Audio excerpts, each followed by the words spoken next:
Hey everybody, this is D Hunter, bringing another action figure review. Today, we're going to look at the McFarlane DC Multiverse Green Lantern villain, Effigy. I'm not super familiar with the character of Effigy, but I do know he's a Green Lantern villain of sorts. This is part of the most recent wave of Platinum Chase figures, The Question, Shiny Knight, and Effigy. I want to give a huge shout out to my boy Johnny from Denver for finding this for me. These guys have been popping up at Walmart and GameStop. So let's take a look at the packaging. As you can see at the top, 22 moving parts. McFarlane Toys, ages 12 plus. DC Multiverse Effigy, McFarlane Platinum Edition. One side of the package, Effigy, Green Lantern. Other side, Effigy.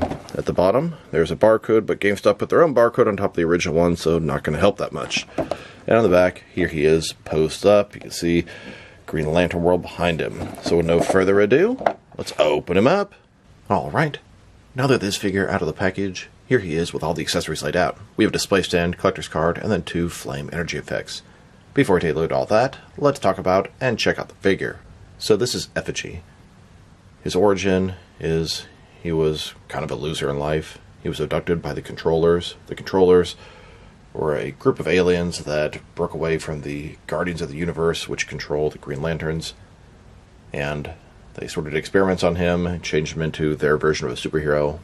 They considered a failed experiment, returned him to Earth, then his powers emerged. He ended up being pretty destructive, burning things up. He destroyed the entire Hollywood sign in LA, and then fought Kyle Rayner. He fought Kyle Rayner numerous times over the years, and that made him a Green Lantern villain. I believe he's dead in the comics now. He looks cool, but seems like kind of a dumb character. I must confess that I was not familiar with him before the figure, but that's one cool thing. Sometimes you read comics, you wish I'd make a figure. Sometimes you get a figure and it makes you go to the comics and figure out what's up. So let's take a look.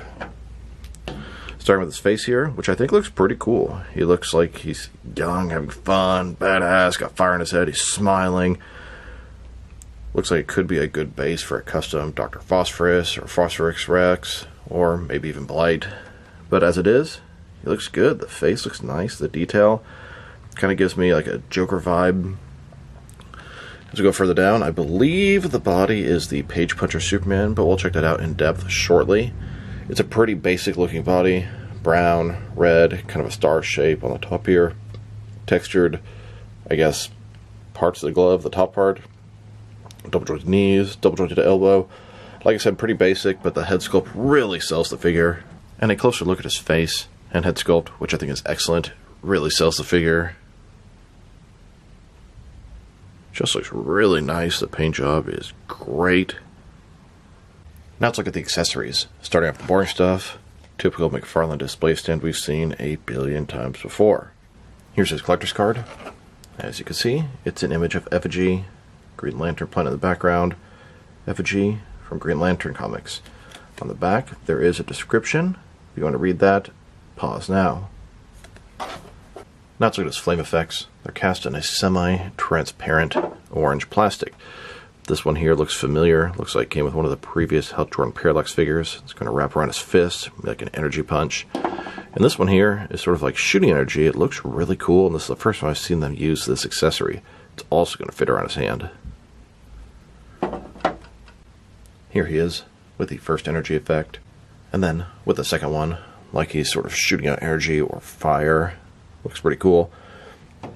And it would look good if it had sort of like a little impact effect going into the wall here. And he can use 2 of them at the same time, if your heart desires. Now I'm going to look at the reuse and differences between Effigy here and the Page Puncher Superman. They share a lot of parts, but even more parts are shared with the JLA, both blue and red Superman figures. They share the most parts, so let's take a look. Obviously, head's totally different.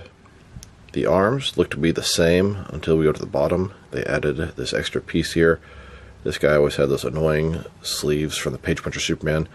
And this guy has totally different gloves. Hands look to be different, I think. No, they're the same. The chest, stomach, same. And for the waist down, also the same. It's a very basic body, and different paint job makes them look completely different. Effigy is now the 9th figure to utilize the Page Puncher Superman body. Now that I've taken a pretty good look at the figure and his accessories, let's check out his height. from bottom to the top of his flaming hair, about 7.6 inches tall, which can translate to just over 19 centimeters. That's the top of his hair, top of his head, probably around 7.3 inches tall.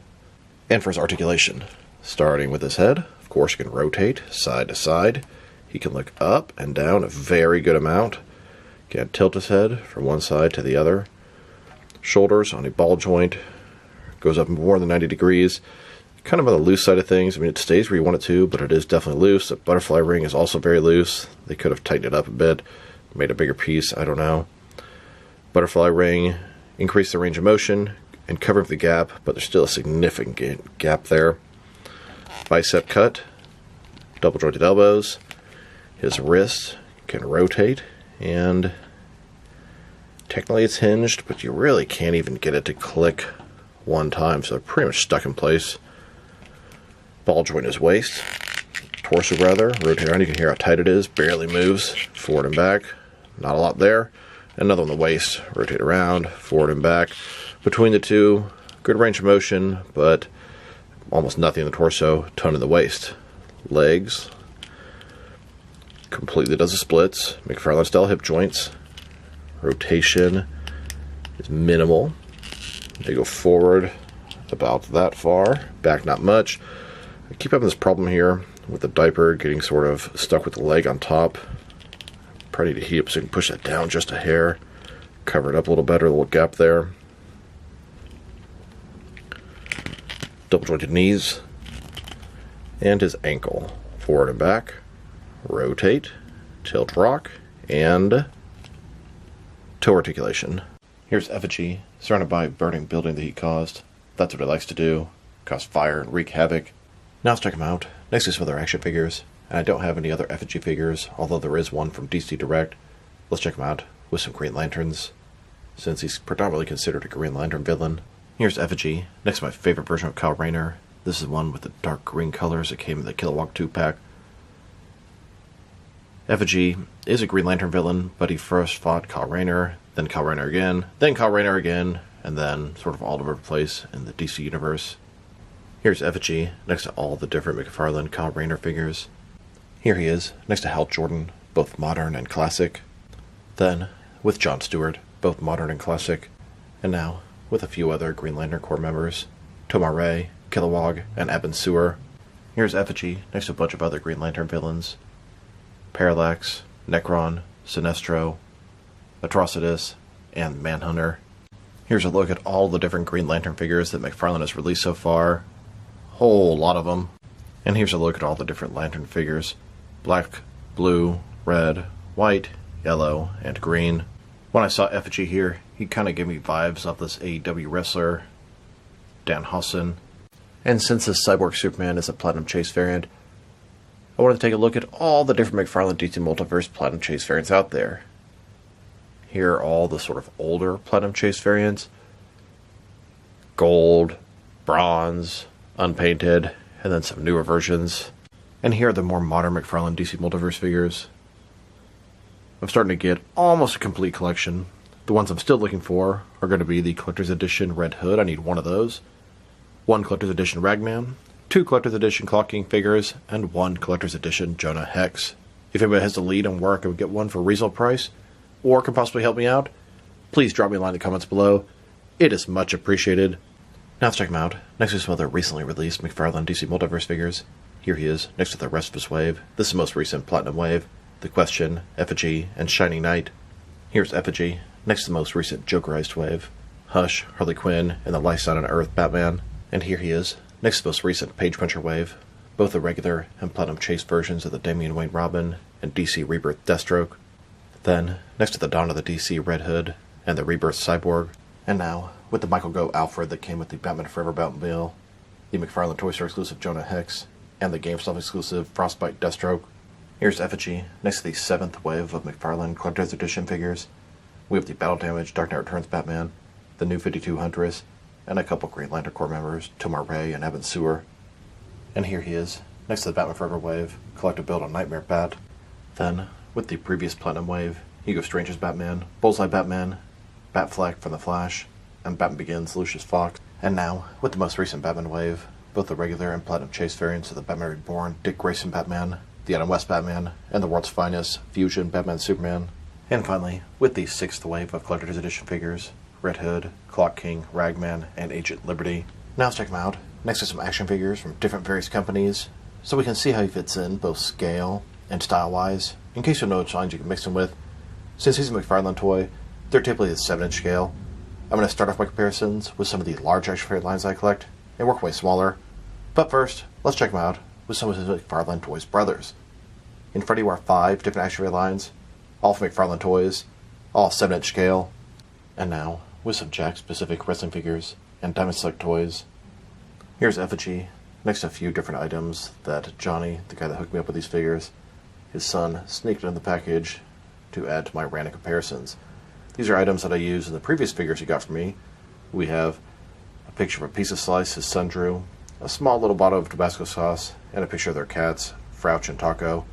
I used these in the previous 3 figures he got from me, which was the Platinum Dick Grayson Batman, the Platinum Paige Winter Damian Wayne, the Platinum Deathstroke, and now finally the Platinum Effigy. Thanks again. And here he is, next to some DC Direct and NECA figures.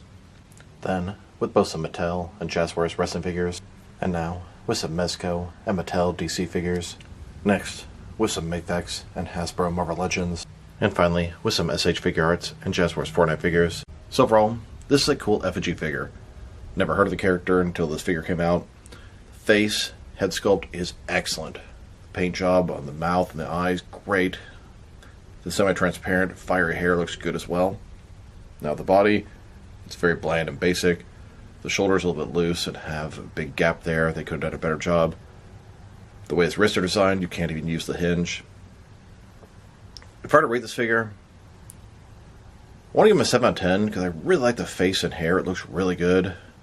But I'm not very excited for him. Makes me want to kind of land him around 6.5. So that's kind of my rating. 6.5, 7, probably 7. He does look really good. I love that they're making these deep, obscure cuts into the DC universe. I think that's really cool. And if they have to make a Platinum Chase variants with a bunch of reuse, so be it. This guy actually looks pretty good. So this is D Hunter. Thank you guys for watching this video. If you liked the video, press like below. If you have anything you want to say to the video, add to the comment section. If you want to see additional action figure reviews from me, press subscribe. I do appreciate when you do that. Once again, this is D Hunter. Thank you guys for watching this video, and I'll talk to you real soon.